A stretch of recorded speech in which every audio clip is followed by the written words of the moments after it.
and welcome to TechMag TV's Morning News. We are live from Harare and my name is Chikondi Mandala.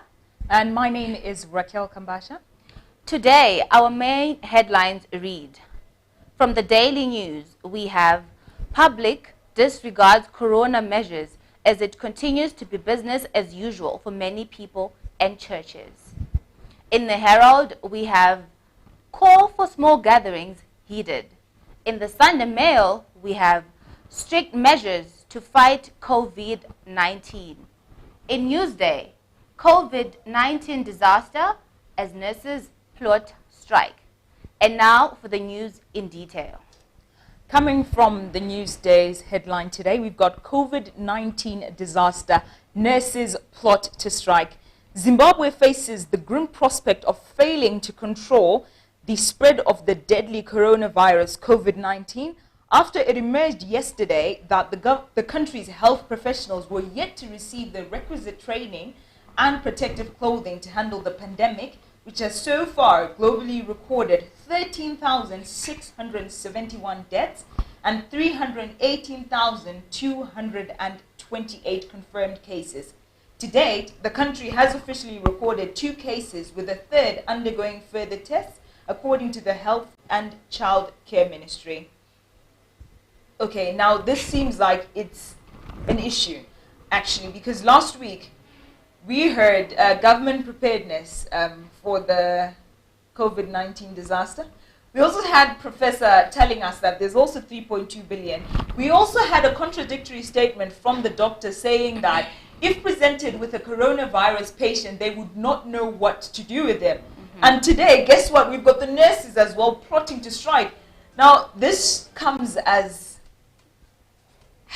a shot to the head, really. Yes, definitely, because these are the people that you would expect to be helping, to be taking lead and, assisting people. If I get infected today and hearing that the nurses want to strike, then obviously I'm going to worry what's going to happen to me, who's going to attend to me if they're planning on striking. And I feel like the problem is they're also worried about their safety and health, because as they should. I was seeing a documentary, it should have been 2 days ago, on how this pandemic has been going on in China. They have 2 sets of protective clothing. That's how bad it is. And the moment you get in there with a phone, it has to stay there. It's not coming out. And now we've got issues with, it seems like there's not enough clothing, not enough masks, not enough. They don't probably they've got basic knowledge about corona just as us that, okay, I need to drink some lemon water, I need to, But that is not enough. There's a bit of an issue there. Hopefully, that is not enough. This is an issue that's going to be addressed, faced with this global pandemic there. Yes. And in other news, public disregards corona measures as it continues to be business as usual for many people and churches. There are concerns that many Zimbabweans may not be taking the deadly coronavirus seriously, with some people and churches still behaving as if it's business as usual. As a result, there are calls for authority to introduce more stringent measures to prevent the country from being badly affected by the lethal virus now that it has landed on local shores. I think this is true, actually, because yesterday, some churches were opened, although numbers are being monitored in others. But then, in terms of the public, and we have clubs, pubs that were still open, and people are still gathering. So people are not really taking it seriously yet. But I think with the cases that have been reported, and people are getting a bit scared, and maybe they will take this seriously, like throughout the course of this week. I think the problem is I actually saw a lot of combis that were full today. And I was wondering, buses as well. And I'm wondering, okay, Zimbabweans, how far are we taking this seriously? Because I think what we're not quite understanding is the fact that coronavirus takes 14 days, right, for you to show symptoms, right? Which means that today I'm going to meet 10 people who won't know that I've got coronavirus. Those 10 people are going to meet another 10 people. Those 10 people will meet another 10 people. The other 10 will meet. So at the end of the day, we could easily infect each other. So I feel like it's high time that Zimbabweans really take this seriously and treat it with the urgency that and seriousness that it should be treated with if we are to survive this pandemic. I agree, 100%. And in the news day today, we've also got business. Government must join hands on COVID-19. These are wise words from Nigel Chanakira. Business mogul and founder of the new defunct Kingdom Bank, Nigel Chanakira, says business must attend its business continuity plans to work with government over the coronavirus COVID-19 amid recently confirmed cases. According to American financial and economic website Investopedia, business continuity planning is the process of creating a system of prevention and recovery from potential threats to a company. And I feel like with the unemployment rate in Zimbabwe right now, well, actually the rate at which most people are employed informally in the sector, it's really hard to tell a Zimbabwean to stay at home. Because they'll tell you there's no food at home, so why should I be there? There is no food at home. There's no way that we're gonna manage to get our bills paid and all of that whilst we're still, because you've got somebody who's at Mbare Musika right now, they're selling their tomato. How will they work on business continuity, really? They literally base on the money that they make on that day. Exactly. So they have very little savings for them to say, tomorrow I will not go to work, I will just stay at home, and they can't then, provide for themselves, their kids, and it's tough. It is, and even especially for the much bigger companies, I feel like this is high time that, as Mr. Chinakira is greatly pointing out, that there should be measures for business continuity. It shouldn't be the case that as we're faced with this pandemic, we should all be coming into work. It's high time that they look for measures to make sure that they get their businesses going still, but also manage to make sure that all their employees are safe and well taken care of. Yes, absolutely. Safety first. Safety first, definitely. Safety first. Doctors call for unfreezing of posts. Doctors have called for unfreezing of teaching posts at the National University of Science and Technology Medical School, saying the development is affecting the institution's ability to enroll medical students. This follows numerous appeals by hospital management for the unfreezing of posts, which they say is affecting the training of midwives, nurses, and as well as where members of the security forces will get cheaply priced basic goods. The public.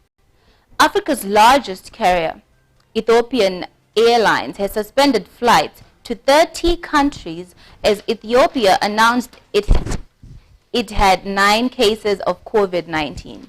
Details about which countries the airline would stop flying to were not immediately given. I feel like this is happening. It's very common in other countries now. Airlines are being shut down. The whole world is just coming to a standstill, which I feel is it's good. It's commendable, because we need to, the quicker this is done, the less, we've got people traveling and spreading the virus. So I'm glad that they are taking action. The only problem is, I feel the moment when people really want to take this seriously, it's a tad bit too late. Like, for example, right now, we've still got our borders that are still open. I mean, I've got a friend just yesterday, that traveled to Joburg. So in terms of preventing the spread of COVID-19, how strict are the measures that are being put in place to make sure that every single Zimbabwean out there, every single person out there is properly taken care of and protected from this deadly virus? But in the Herald today, we've got fewer wolves. Harare refuse trucks grounded.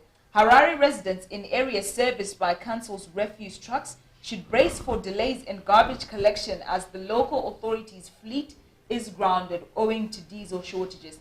While the council is struggling, the Herald understands that Clean City, a private firm contracted to collect refuse in selected areas, continues to offer services after it built a significant fuel supply buffer to avoid disruptions.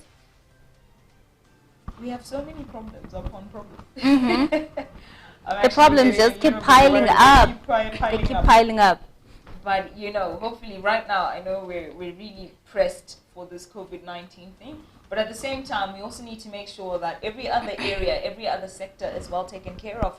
In terms of refuse trucks, I mean, we don't want to have a situation where we've got COVID-19, we've got cholera, we've got mosquitoes probably breeding in the rubbish, So we don't want malaria, cholera, COVID-19. It's too many problems to be facing just one nation. It is. So I really hope the council, the government really has something that's being done in terms of making sure that diesel is supplied to these refuse trucks so that they get our garbage collected.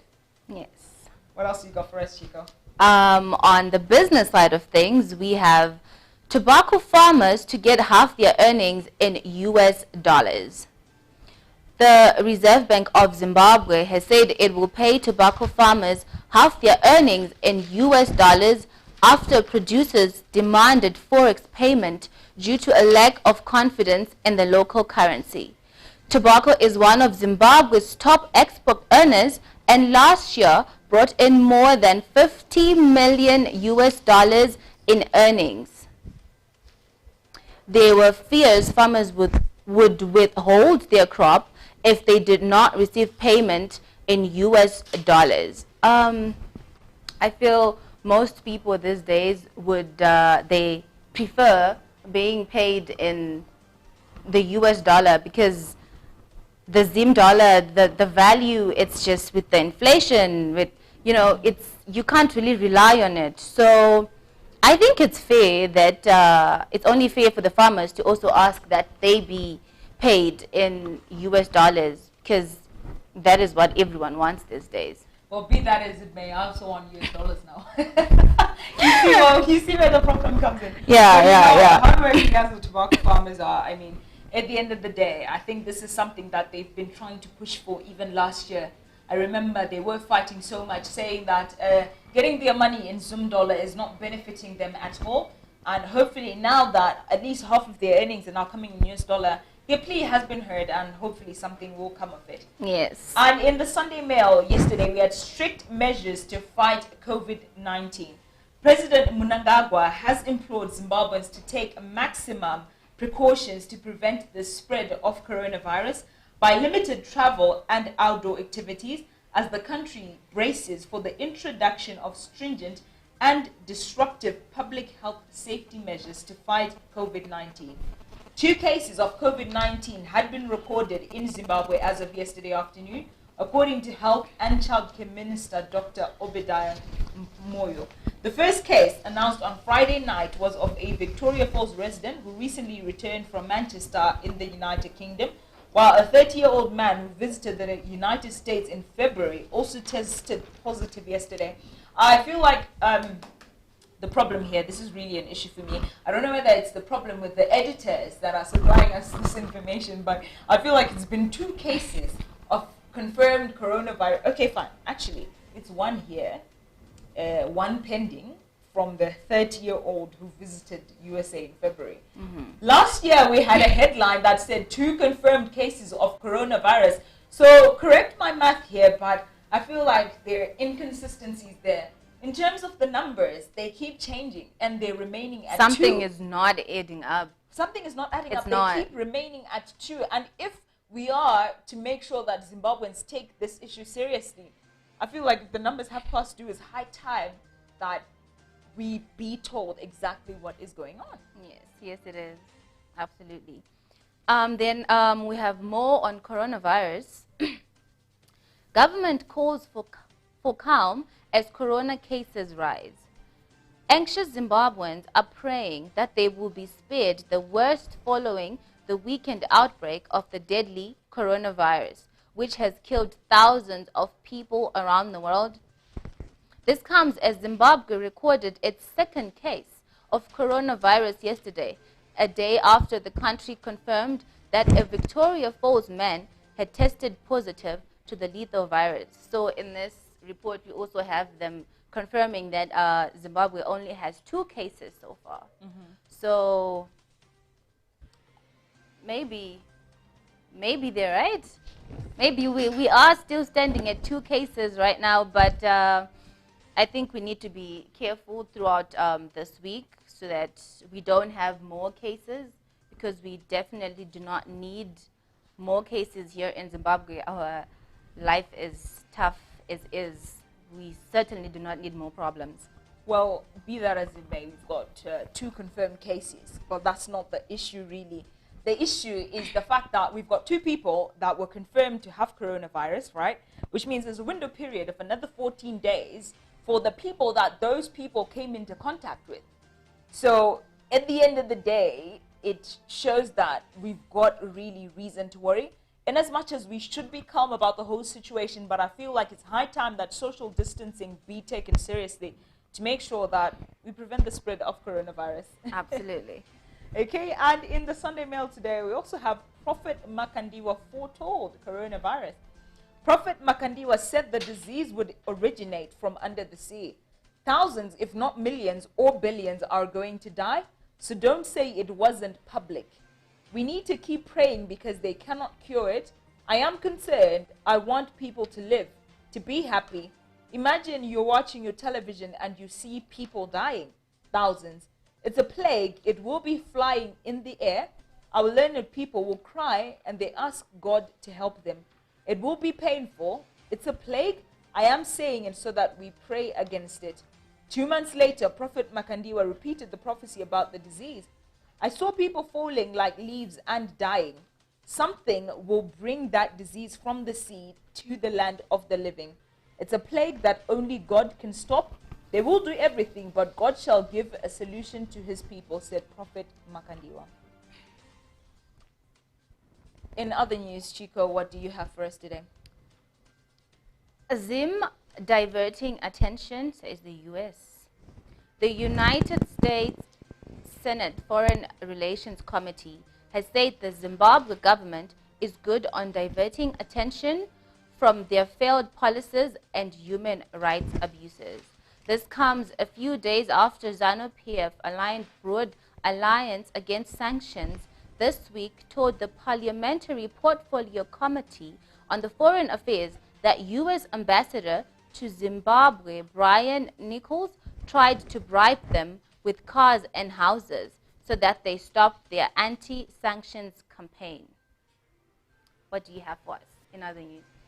Okay, before we just go on You have this one, something to say? I remember last week we had this debate where you were being asked by Tonio. He said to you, if you were offered 110,000 US dollars worth of vehicles and houses, what would you say? I believe that was the story that was... You said you would take it. Of course, I would take it as well. This is a lot of money. I could be coming out rich from this coronavirus thing. Hey, never maybe. know. You But never hey, know. now we've got the U.S. ambassador of Zimbabwe, Brian Nichols, saying that Zim is just trying to divert attention. Now, I don't know how far this issue is going to go, but also in Techno Mag today, we do have a very interesting headline that came out. Monday Blues panic as Zororo Makamba is admitted at trauma center for coronavirus. Medical practitioners and relatives of some patients were left in panic last night after socialite Zororo Makamba was admitted at a private hospital over a suspected COVID-19 case.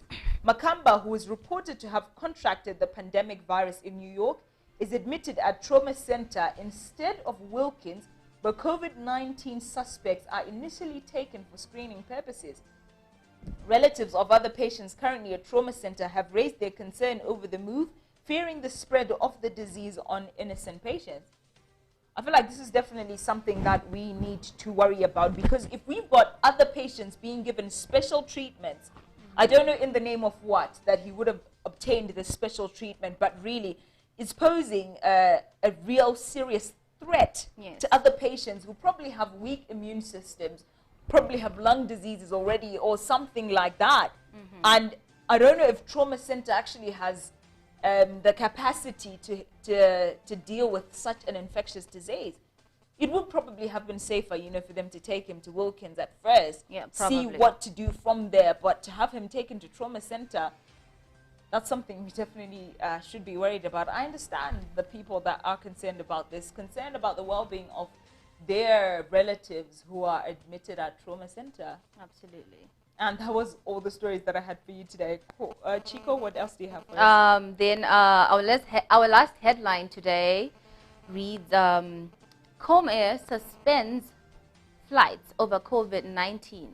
So here we've got, flights again being suspended. So this seems like something that's been happening globally, which is good if you ask me. Comair, the Johannesburg Stock Exchange listed airline operator, has suspended flights to a number of southern African countries due to travel restrictions forced on it by coronavirus outbreak.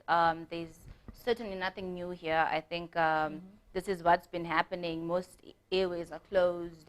Traveling is being restricted, of which I think people should then realize how serious this is. Because if you're seeing, airports just shutting down, then you should know that, oh, this is real. It's really affecting people, and people should just take heed and, be safe, stay at your houses. I think the main issue is, in terms of Zimbabwe, we've never really, I don't know, maybe I wasn't born yet, hey? There's also that, but I don't think we've actually ever dealt with a pandemic as big as this one, because I understand that, did Ebola ever reach Zimbabwe? No. Or it was a distant thought to some of us, something we're only watching in the news. But coronavirus is real, and it's here in Zimbabwe.